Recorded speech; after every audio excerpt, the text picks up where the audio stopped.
చిన్న ప్రార్థన చేసుకుందాం. ప్రస్తుతమైన పరలోక తండ్రి, నీకు స్తుతులు స్తోత్రం చెల్లిస్తున్నాను ప్రభువా. సృష్టికర్త అయిన దేవా, నీకు స్తోత్రం చెల్లిస్తున్నాను తండ్రి. ఇంతవరకు తోడుగా ఉన్నావు, అందుని బట్టి వందనాలు చెల్లిస్తున్నాను ప్రభువా.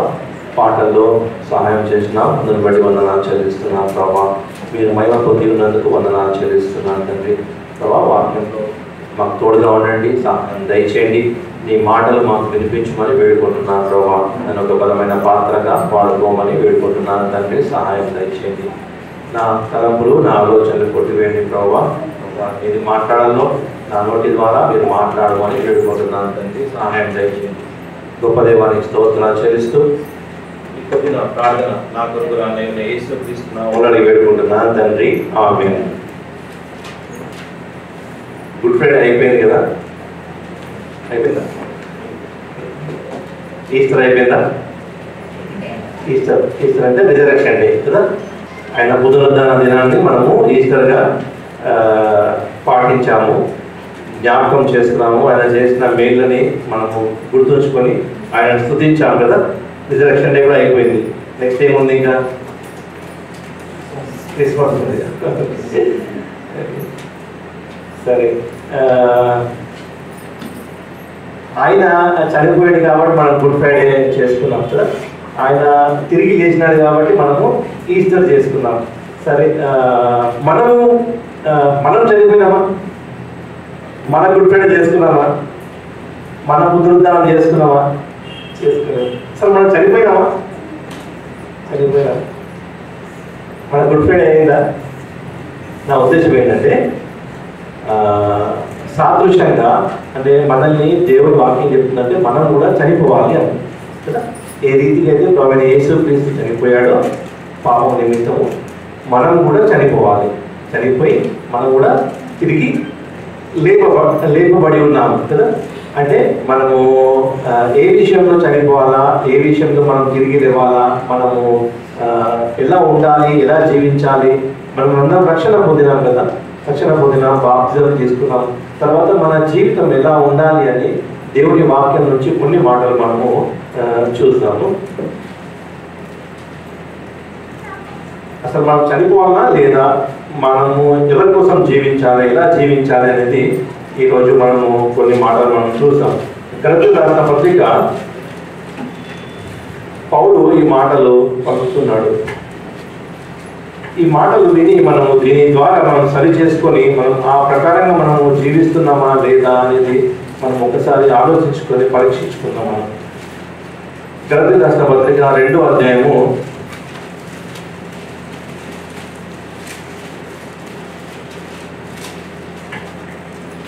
20వ వచనం.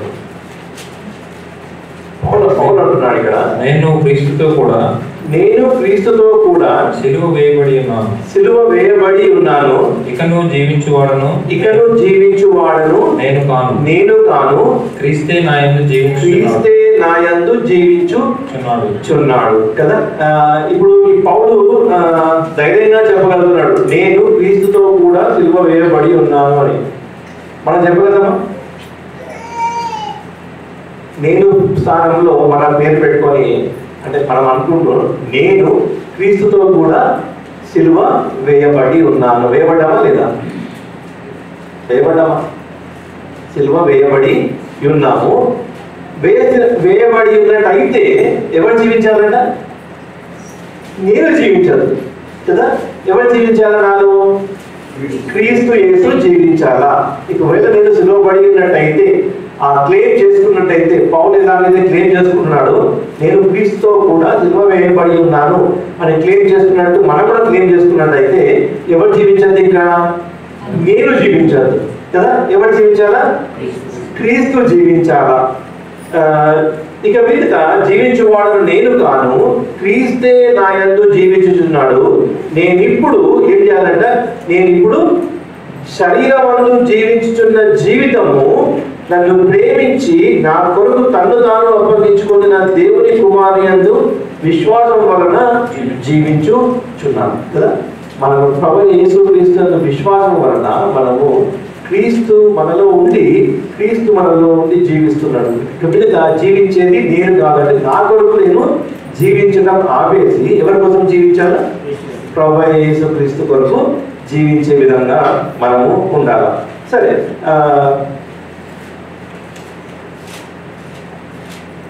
చనిపోయినాము, తిరిగి ప్రభువైన యేసుక్రీస్తు ఏమయ్యాడు? చనిపోయిన తర్వాత తిరిగి లేచినాడు కదా. మనం ఒకవేళ మనం కూడా తిరిగి లేచినట్టయితే దేవుని వాక్యం ఏం చెప్తున్నాం ఒకసారి. కొలస్సీయులకు రాసిన పత్రిక 3వ అధ్యాయము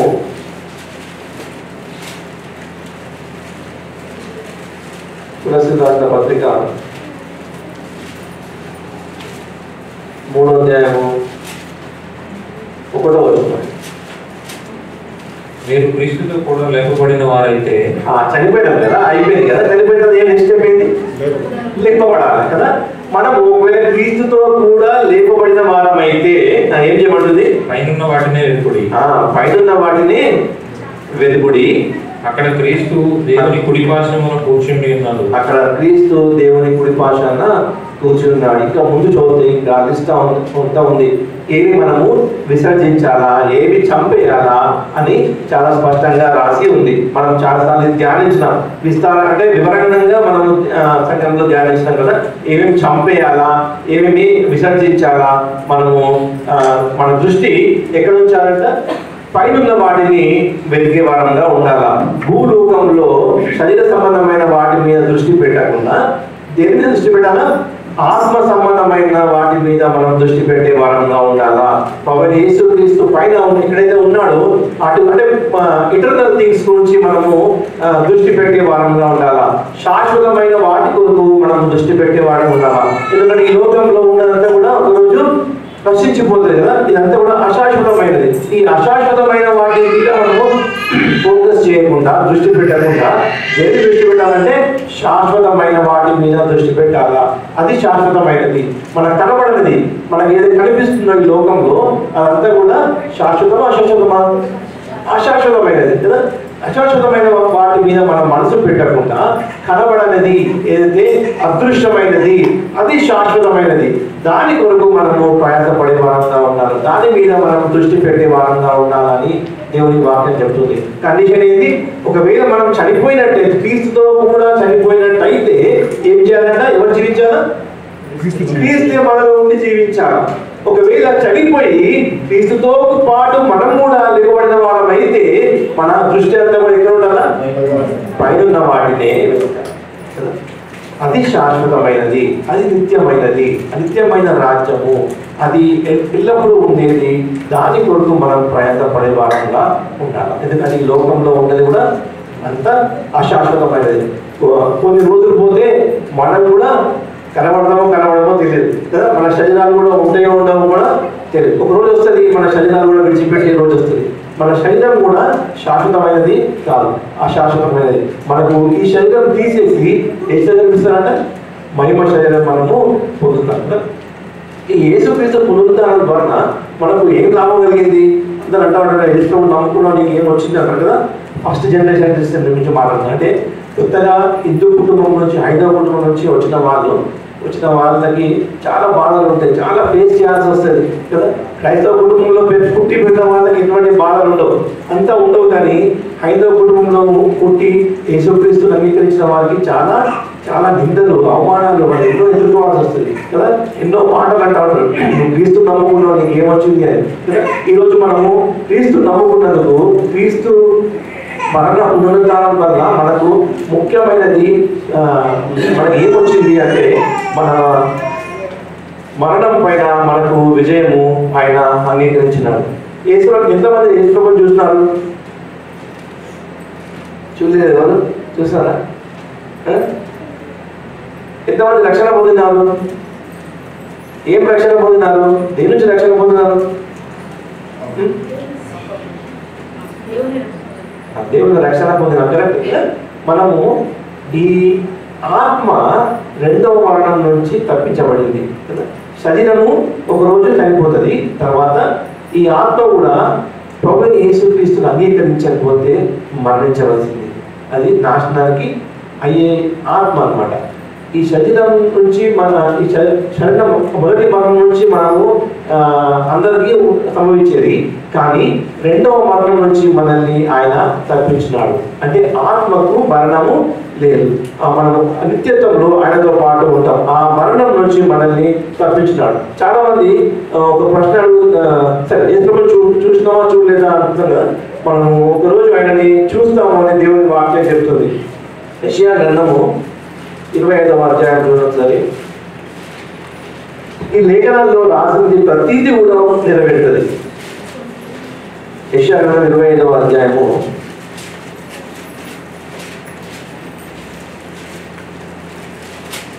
8వ వచనం. మరెన్నడూ ఉండకుండా మరణమును ఆయన మృంగివేయును. ప్రభువైన యెహోవా ప్రతివాని ముఖము మీది బాష్పబిందువులను ఆయన తుడిచివేయును. భూమి మీద నుండి తన జనులు భూమి మీద నుండి తన జనులందరినీ నిందలు తీసివేయను. ఇలాగున జరుగునని యెహోవా సెలవిచ్చుచున్నాడు. ఇది జరుగుతుంది, జరిగింది, కానీ నెరవేర్పులోకి ఎప్పుడు వస్తుంది చూద్దాం కదా. ప్రకటన గ్రంథంలో కూడా ప్రభువైన యేసుక్రీస్తు ప్రత్యక్షమై యోహానుకు రాసిచ్చినాడు మనకు. యోహాన్ గ్రంథము ప్రకటన గ్రంథం 21వ అధ్యాయము 4వ వచనం, 21:4వ వచనం. ఆయన వారి కన్నుల ప్రతి బాష్పబిందువును తుడిచివేయను. మరణము ఇక ఉండదు. ఏముండదంట? మరణం ఇక ఉండదు.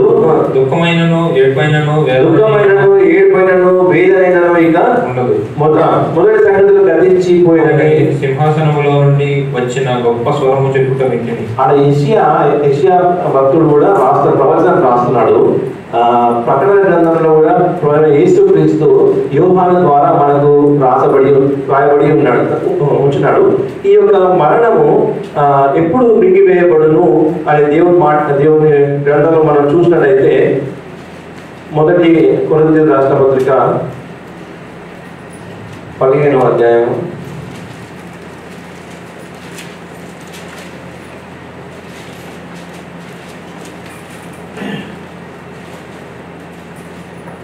51 నుంచి ఇంత మనం చూస్తాం కదా. ఇంతకుముందు మళ్ళీ చదువుతుందాం. ఇదిగో మీకు ఒక మర్మము తెలుపుచున్నాను. మనమందరము నిద్రించము దాని విషయంలో రెప్పపాటున కడపూరం రోగగానే మనమందరము మార్పు పొందుదము. పూరం రోగును అప్పుడు మృతులు అక్షయులుగా లేపబడుదురు. మనము మార్పు పొందుదము. క్షయమైన ఈ శరీరము అక్షయతను ధరించుకొనవలసి ఉన్నది, మర్త్యమైన ఈ శరీరము అమర్త్యతను ధరించుకొనవలసి ఉన్నది. ఈ క్షయమైనది అక్షయతను ధరించుకొనినప్పుడు ఈ మర్త్యమైనది అమర్త్యతను ధరించుకున్నప్పుడు విజయమందు మరణము మృంగివేయబడును. దేని గురించి ఎప్పుడు గురించి మాట్లాడుతున్నది? ప్రభువైన యేసుక్రీస్తు రెండవ రాకడ గురించి మాట్లాడుతున్నాడు కదా. ఎప్పుడైతే ఆయన ప్రత్యక్షమవుతాడో మనం కూడా సజీవులమైన మనము మార్పు చెందుతాము. చనిపోయిన వాళ్ళు మొదట తిరిగి లేపబడతారు, తర్వాత బ్రతుకున్న మనము మార్పు చెందుతాము అని అంటుంది. ఆ ఈవెంట్ అయినప్పుడు అప్పుడు విజయమందు మరణము మృంగివేయబడునని వ్రాయబడిన వాక్యము నెరవేరును. ఓ మరణమా నీ ముల్లెక్కడా, ఓ మరణమా నీ విజయం ఎక్కడా, ఓ మరణమా నీ ముల్లెక్కడా. మరణపు ముళ్ళు పాపముకున్న బలం ధర్మశాస్త్రమే. అంటే ఈ మరణాన్ని నెరవేర్పులోకి, అంటే మనము మరణం పైన విజయము ఎప్పుడు నెరవేర్పులోకి వస్తుందంటే ప్రభువైన యేసుక్రీస్తు ప్రత్యక్షమైనప్పుడు ఈ యొక్క వ్రాయబడిన లేఖనము నెరవేర్పులోకి వస్తుంది. తర్వాత మనం ఎక్కడ ఉంటాము? ఆయనతో పాటు సదాకాలం ఆయనతో పాటు ఉంటాం కదా. అప్పుడు ఇప్పుడు తిరిగి రండి యెషయా గ్రంథం 25వ అధ్యాయానికి. ఆ ఈవెంట్ గురించి మాట్లాడుతూ యెషయా రాస్తున్నాడు అన్నమాట. ఆ దినమందు ఇదిగో మనలను రక్షించునని కనిపెట్టుకుని ఉన్న మన దేవుడు మనల్ని కనిపెట్టుకొనిన యెహోవా ఈయనే. ఈయన రక్షణను బట్టి సంతోషించి ఉత్సహించుము. ఏమంటున్నాడు ఇప్పుడు? అప్పుడు ఎవరు చూస్తారంట? 9వ అధ్యాయము, ఆ దినమున జనులు ఇలాగునందురు, ఇదిగో మనలను రక్షించునని మనము కనిపెట్టుకొని ఉన్న మన దేవుడు, మనము కనిపెట్టుకుని యెహోవా ఈయనే, ఆయన రక్షణను బట్టి సంతోషించి. ఎవరు చూస్తారు ఇదంతా? ఎవరు చూస్తారు? రక్షణ పొందిన వాళ్ళందరూ కూడా ఆయనని చూస్తాం. ఆయనని చూసినప్పుడు మనం ఏమనుకుంటామంటే మనల్ని రక్షించిన దేవుడు ఈయననే అని అప్పుడు మనం చూస్తాం. మనం చూడలే కదా రక్షణ, మనం రక్షించింది ఎవరో మనకు తెలియదు, తెలుసు కానీ మనం ఆయనని ముఖాముఖిగా చూడలేదు. కానీ ఎప్పుడైతే ప్రభువైన యేసుక్రీస్తు ప్రత్యక్షమవుతాడో, మరణాన్ని ఎప్పుడైతే ఆ మరణం ఇక ఎప్పుడు ఉండదు అని ఆ యొక్క లేఖన ఎప్పుడైతే నెరవేరులోకి వస్తుందో ఆ రోజు మనం ఆయనతో పాటు ఉంటాము. ఉన్నప్పుడు మనం మన రక్షకుడిని మనము ముఖాముఖిగా చూస్తాము. చూసి అప్పుడు మనం సంతోషిస్తాం. సంతోషించి ఏమనుకుంటామంటే నన్ను రక్షించిన దేవుడు ఈయననే కదా. మన ప్రభువైన యేసుక్రీస్తుని అంగీకరించడం ద్వారా మనకి ఏం పేరు జరిగిందంటే, మనకు రెండవ మరణం నుంచి మనల్ని ఆయన తప్పించాడు. మరణంపై ఆయన విజయం పొందినాడు. కాబట్టి మనం కూడా ఏం పొందినాము? మరణం పైన విజయము పొందినాము. మరణానికి ఇంకా రెండవ మరణం అనేది ఎన్నటికీ ఉండనే ఉండదు. సదాకాలం ఆయనతో పాటు ఉంటాం.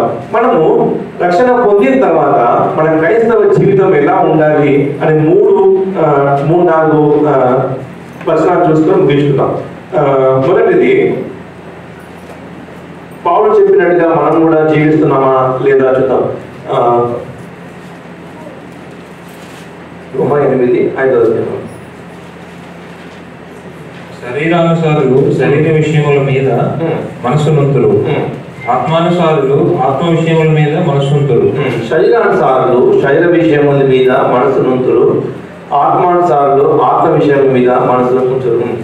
శరీరానుసారులు శరీరానుసారమైన మనసు మరణము, ఆత్మానుసారమైన మనసు జీవము సమాధానమై ఉన్నది. ఈ ఆత్మ శరీరము రెండు కూడా వేరు అంటే రెండు కూడా ఆపోజిట్ అని బైబిల్ వాక్యం చెప్తుంది అనమాట. అంటే రెండు కూడా వ్యతిరేకిస్తూ ఉంటాయి. ఆత్మ చెప్పింది శరీరాన్ని ఒప్పుకోదు, శరీరం చెప్పింది ఆత్మ ఒప్పుకోదు అనమాట. రెండు కూడా వేరుగా ఉంటాయి. ఆత్మ ఒక దిక్కు వెళ్ళాలి అని చెప్తుంటే మనకు శరీరం ఒక దిక్కు వేరే దిక్కు వెళ్ళాలి అని చెప్తాం. రెండు కూడా ఆపోజిట్ ఉచితం. అందుకనే మన దేవుడి వాక్యం మనకి ఏం చెప్తుంది అంటే, ఆత్మానుసారంగా మన ఆత్మ విషయమై అంటే శరీరానుసారులు శరీర విషయమై మనసు ఉంచుతురు, కానీ ఆత్మానుసారులు ఏమైనా ఆత్మ విషయమైన విషయాల మీద మనసు ఉంచుతారు అంటారు. అంటే మనము ఆత్మ విషయమైన సంగతుల మీద మనసు ఉంచినట్టయితే మనకి ఏమొస్తుందంట? ఎటు తీసుకెళ్తుంది మనకి ఆత్మ? జీవం వైపు నడిపిస్తుంది కదా. శరీరం పైన మనం మనసు ఉంచినట్టయితే ఎటు నడిపిస్తుంది? అది మరణానికి నడిపిస్తుంది. శరీరానుసారులు శరీర విషయముల మీద మనస్సునంతురు, ఆత్మానుసారులు ఆత్మ విషయముల మీద మనస్సులంతురు. శరీరానుసారమైన మనస్సు మరణము, ఆత్మానుసారమైన మనస్సు జీవమును సమాధానమునై ఉన్నది. ఎలయనగా శరీరానుసారమైన మనస్సు దేవునికి విరోధమై ఉన్నది. అది దేవుని ధర్మశాస్త్రమునకు లోబడదు, ఏమాత్రమునో లోబడనేరదు. కాగా శరీర స్వభావం గలవారు దేవుని సంతోషపరచనేరరు. దేవుని ఆత్మ మీలో నివసించి ఉన్న ఎడల మీరు ఆత్మ స్వభావము గలవారే, కానీ శరీర స్వభావం గలవారు కారు. ఇప్పుడు మనం ప్రభువైన యేసుక్రీస్తుని అంగీకరించినాము, సొంత రక్షకుని అంగీకరించినాము. తర్వాత అప్పుడు ఆ ప్రభువైన యేసుక్రీస్తు మనలో నివసించడం మొదలుపెట్టాడు కదా. ఆత్మ ద్వారా ఆయన ఆత్మ రూపిగా మనలో నివసించడం మొదలుపెట్టాడు. అంతేకాకుండా మనం ఎప్పుడైతే అంగీకరించినామో దేవుడు మనల్ని ఆయన పిల్లలుగా చేసుకున్నాడు. ఇప్పుడు మనం ఆయన రక్షణ పొందిన తర్వాత, మారు మనసు పొందిన తర్వాత, ప్రభువైన యేసుక్రీస్తుని అంగీకరించిన తర్వాత ఆయన మనలో ఉండి జీవిస్తున్నాడు. అంతేకాకుండా మనము మన దేవుడిని తండ్రి అని పిలిచే అర్హత మనకి ఇచ్చినాడు. ఎందుకంటే మనం ఆయన పిల్లలుగా చేయబడ్డాం. పిల్లలుగా చేయబడ్డ తర్వాత మనము ఎలా జీవించాలి అంటే మన మనసు ఏ విషయం పైన ఉంచాలి? ఆత్మ విషయం పైన ఉంచాలి. ఆత్మ విషయమైన సంగతుల పైన మనము మనసు ఉంచే వారంగా ఉండాలి అని దేవుని వాక్యం చెప్తుంది. ఇంకా క్రీస్తు మీలో ఉన్నాడలా మీ శరీరము పాప విషయమై మృతమైనది, కానీ మీ ఆత్మ నీతి విషయమై జీవం కలిగి ఉన్నది. మృతులలో నుండి యేసును లేపిన వాని ఆత్మ మీలో నివసించిన ఎడల మృతులలో నుండి క్రీస్తు యేసును లేపిన వాడు చావునకు లోనైన మీ శరీరములను కూడా మీలో నివసించుచున్న తన ఆత్మ ద్వారా జీవింపజేసాడు.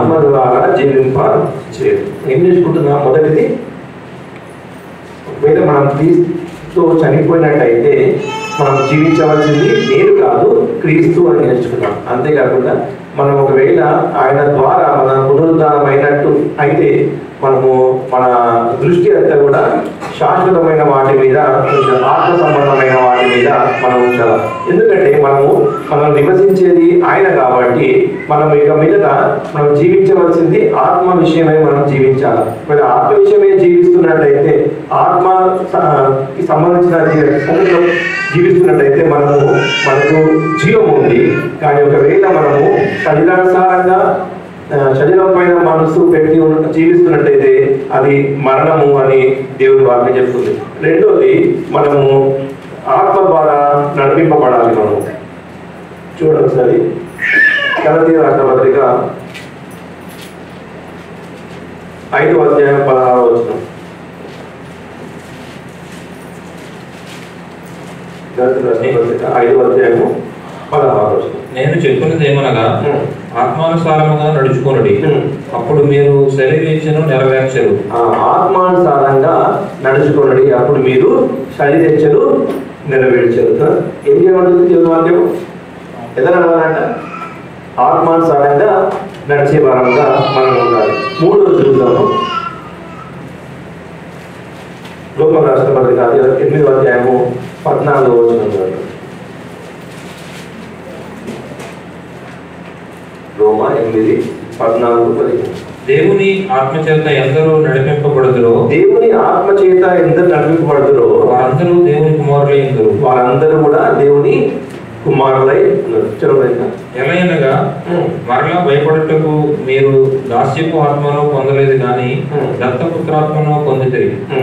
ఆ ఆత్మ కలిగిన వారమై మనము అబ్బా తండ్రి అని మొదలుపెట్టుచున్నాము. మనము దేవుని పిల్లలమని ఆత్మ తానే మన ఆత్మతో కూడా సాక్ష్యం ఇచ్చుచున్నాడు. మనము పిల్లలమైతే వారసులము, అనగా దేవుని వారసులము. క్రీస్తుతో కూడా మహిమ పొందుటకు ఆయనతో శ్రమపడిన ఎడల క్రీస్తుతోడి వారసులము. మన ఎడల ప్రత్యక్షము కాబో మహిమ ఎదుట ఇప్పటి కాలపు శ్రమలు ఎన్న తగినవి కావని ఎంచుచున్నాను. దేవుని కుమారుల ప్రత్యక్షత కొరకు సృష్టి నీళ్లు ఆశతో చాలు. మనము మొదటిగా ఆత్మ సంబంధమైన వాటి మీద మనసు ఉంచాలా. రెండోది, ఆత్మానుసారంగా మనము నడిచే వరంగా ఉండాలా. ఆత్మ చేత నడిపించే వరంగా మనము ఉండాలి అని చెప్తుంది. ఎందుకంటే ప్రభువైన యేసుక్రీస్తు మనలో ఉండి మనం నడిపిస్తున్నాడు కాబట్టి ఒకవేళ మనం ఆత్మానుసారంగా నడిచినట్టయితే, ఆత్మ చేత నడిపించబడినట్టయితే మనము నిత్య జీవంలో మనము ఉంటాం. ఆయన ఎందుకంటే ఆయన ఉండి అబ్బా అని మనము మొరపెట్టుకునే వరంగా ఉన్నాం కాబట్టి మనం ఆత్మ చేత నడిపించబడ వరంగా ఉండాలి. అంతేకాకుండా 1 యోహాను రాష్ట్ర పత్రిక 1వ అధ్యాయం 1వ అధ్యాయము 9వ వచనం. మన పాపములను మనము ఒప్పుకొనిన ఎడల ఆయన నమ్మదగిన వాడును నీతిమంతుడును గనుక ఆయన మన పాపములను క్షమించి సమస్త దుర్నీతిపడతాడు. 5వ వచనం. మేము ఆయన వలన విని మీకు ప్రకటించు వర్తమానం మేమనగా, దేవుడు వెలుగై ఉన్నాడు. ఆయన యందు చీకటి ఎంత మాత్రము లేదు. ఆయనతో కూడా సహవాసము గలవారమని చెప్పుకొని చీకటిలో నడిచిన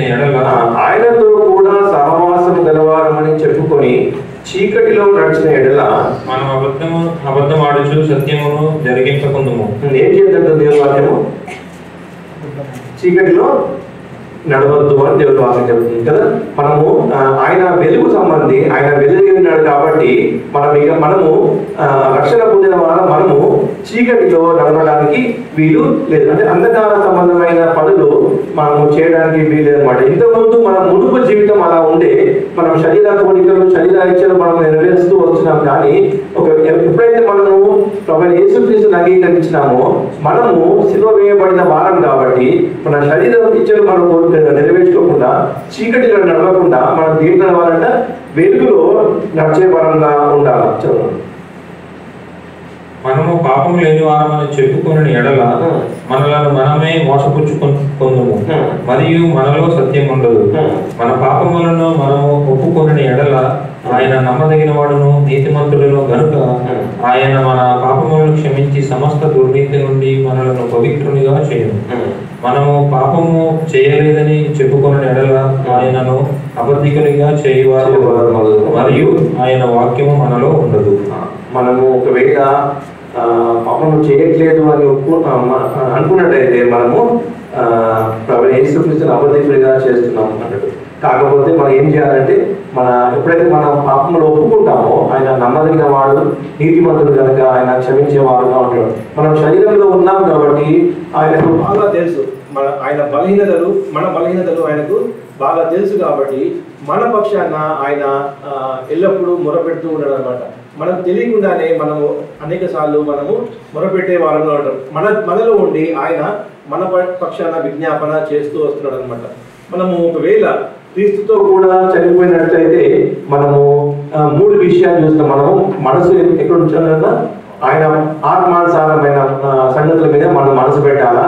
అంతేకాకుండా మనం ఆత్మచేత నడిపించబడే వారంగా ఉండాలా. అంతేకాకుండా ఆత్మలో మనం జీవించే వారంగా ఉండాలా. ఒకవేళ మనం శరీరానుసారంగా ఇంకా జీవించినట్టయితే, శరీర క్రియ చేసుకున్నట్టయితే మనము ఎక్కడ నడిపిస్తుంది మనల్ని మరణానికి పాత్రలుగా అవుతాం. మన జీవంలోకి మనము దాటే వారంగా ఉండకుండా ఉంటాం. కాకపోతే మనము యేసుక్రీస్తుని మనము యేసుక్రీస్తు లాగా మాదిరిగా ఉంచుకొని మనం నడిచే వరంగా ఉండాలి. ఇంతకుముందు మనము అలా ఇంతకుముందు మనము పాప జీవితం జీవించినాం. కానీ ఇక మీదట మనము అలా జీవించద్దు అని చెప్తుంది. మన శరీరాలన్నీ కూడా మనము ఆయనతో పాటు, మన శరీర క్రియలన్నీ కూడా ఆయనతో పాటు సిలువ వేసే వారంగా ఉండాలి.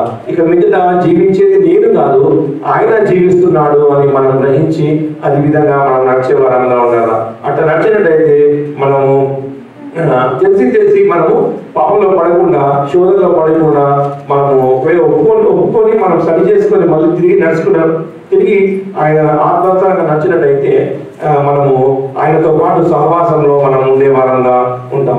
దేవుడి మాటలను హృదయాలు ఫలింపజేయండి.